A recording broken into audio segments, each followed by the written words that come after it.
बिस्मिल्लाहिर्रहमानिर्रहीम। अस्सलाम वालेकुम दोस्तों, अपनी नेक्स्ट वीडियो के साथ आपको वेलकम करता हूं अपने इस चैनल में। दोस्तों, कुछ दोस्तों ने स्पेन के बारे में डिटेल से पूछा था, या तो वो रास्ते में हैं या पाकिस्तान में हैं या इंडिया में हैं, कहीं भी हैं। उनकी तरफ से ये क्वेश्चन आया था कि हम आना चाहते हैं स्पेन में, तो स्पेन में हमारा फ्यूचर क्या होगा, हमारे पास डॉक्यूमेंट नहीं होंगे, हम वहाँ पे आएंगे तो क्या हमें वहाँ पे पेपर मिल जाएंगे, हमें रोज़गार मिल जाएगा। इस तरह के मुख्तलिफ़ तरह के उन्होंने क्वेश्चन किए।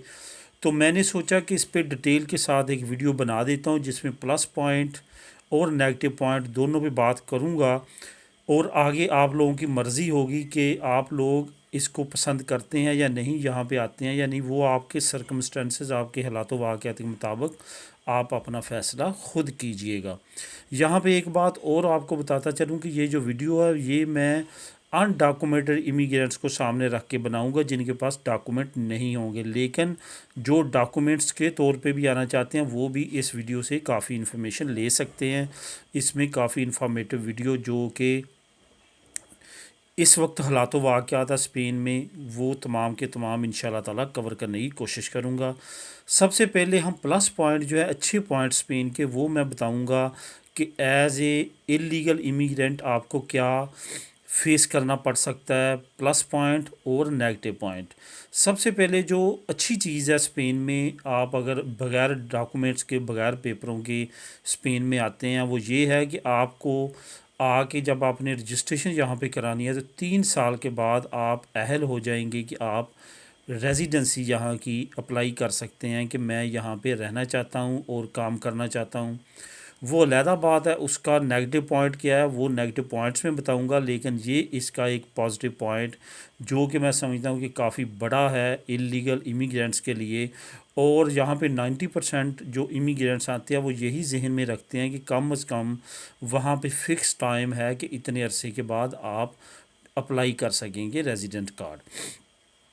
उसके बाद जो दूसरी अच्छी चीज़ है वो ये है कि यहाँ पे अगर आप काम तलाश करना चाहें, कोई ना कोई आपके पास रेफरेंस हो अपने एरिया का, कोई इलाके का, कोई दोस्त का, कि किसी न किसी रिलेटिव का, तो आप किसी न किसी तरह यहाँ पे थोड़ा बहुत काम तलाश कर ही लेते हैं और कर लेते हैं। ख़ास तौर पे मैं बात करूँगा बड़े शहरों की, जिसमें बार्सिलोना नंबर 1 है, और दूसरे नंबर पे अगर मैड्रिड की बात करें। इसके साथ साथ हर प्रोविंस का जो बड़ा शहर है, जैसे वलेंसिया, बिलबाओ और दूसरे बड़े जो शहर है, वहाँ पे अगर आपका थोड़ा बहुत रेफरेंस हो और थोड़ी बहुत आपके पास जान पहचान हो, अगर ना भी हो तो आप ज़रा अपनी कम्युनिटी में, जैसे कि अब मैं बार्सिलोना की बात करूँगा, यहाँ पे काफ़ी बड़ी पाकिस्तानी कम्युनिटी रहती है। अगर आप बाहर अंदर चले फिरेंगे, पूछेंगे लोगों से काम का, तो कहीं ना कहीं आपको कुछ ना कुछ थोड़ा बहुत काम मिल ही जाता है। इसके बाद जो तीसरा पॉइंट है यहाँ का अच्छा, वो ये है कि मौसम बहुत अच्छा है। मौसम आपको सेम लाइक वहाँ एशियन कंट्रीज़ की तरह का लगेगा, जैसे पाकिस्तान, इंडिया का। गर्मी उतनी ज़्यादा नहीं पड़ती, लेकिन सर्दी अगर देखी जाए और मौसम मौसम की खुशगवारी देखी जाए, तो वो मैं ये कहूँगा कि वहाँ पे आलूदगी की वजह से मौसम बल्कि यहाँ का स्पेन का बेहतर है उन कंट्रीज़ की निस्बत। यहाँ पे बहुत ज़्यादा गर्मी नहीं पड़ती, बहुत ज़्यादा सर्दी नहीं पड़ती, आलूदगी नहीं है, मौसम बड़ा साफ़ है, आबो हवा साफ़ है। इस वजह से मौसम आइडियल है, और पूरे यूरोपियन ममालिक इसी वजह से इधर इन कंट्रीज़ का रुख करते हैं, स्पेशली बार्सिलोना स्पेन का, क्योंकि यहाँ का मौसम बहुत उम्दा और बहुत अच्छा है। इसके बाद जो चौथा पॉइंट है वो भी काफ़ी अहम है, वो ये है कि यहाँ पे इतनी ज़्यादा सख्ती नहीं है।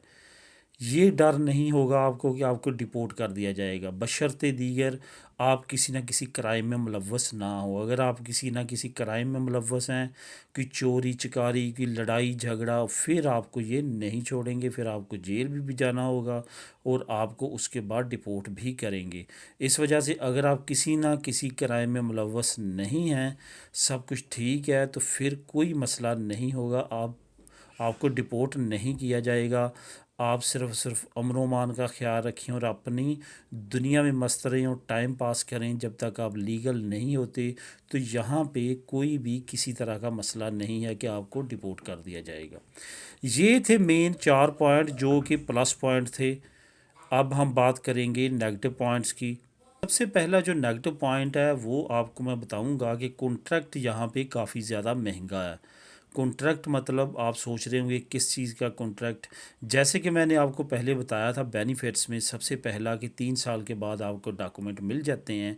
तो जब आपके 3 साल पूरे हो जाते हैं और आप चाहते हैं कि मैं यहाँ पे लीगल हूँ, तो आपको एक कॉन्ट्रैक्ट की ज़रूरत पड़ती है किसी न किसी बिजनेसमैन की, कि वो कहता है कि मैं इस बंदे को काम दूंगा। उस कॉन्ट्रैक्ट की सूरत में आपको काफ़ी ज़्यादा ब्लैक मेलिंग का सामना करना पड़ता है।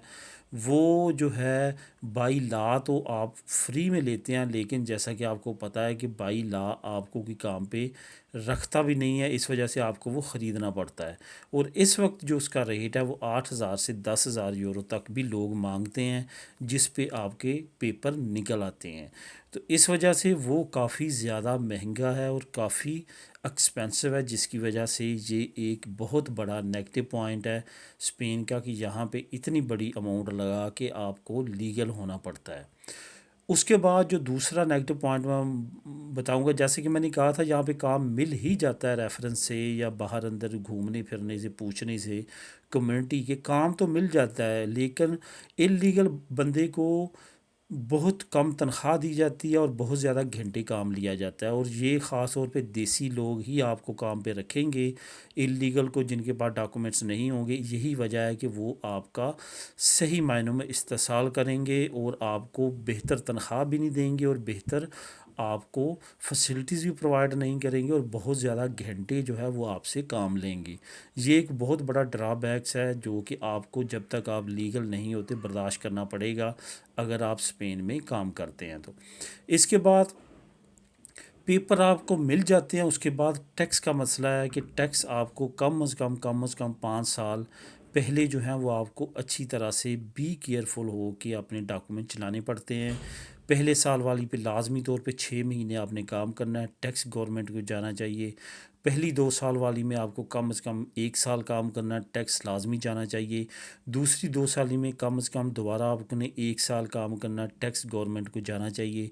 उसके बाद आपको परमानेंट मिलती है, उसके बाद आप आज़ाद होते हैं। आज़ाद से मुराद ये है कि आपको टैक्स की फ़िक्र ख़त्म हो जाती है, लेकिन आप फिर भी ज़्यादा अरसा आउट ऑफ कंट्री नहीं रह सकते। 5 साल में आप 10 महीने से ज़्यादा आउट ऑफ कंट्री नहीं रह सकते। ये एक बैड और ड्रॉबैक है स्पेन का, कि यहाँ पे आप लीगल होने के बाद कम से कम 5 साल और ज़्यादा से ज़्यादा नेशनलिटी तक आप बहुत ज़्यादा बाउंड होते हैं यहाँ पे रहने के लिए और यहाँ के टैक्स को पे करने के लिए।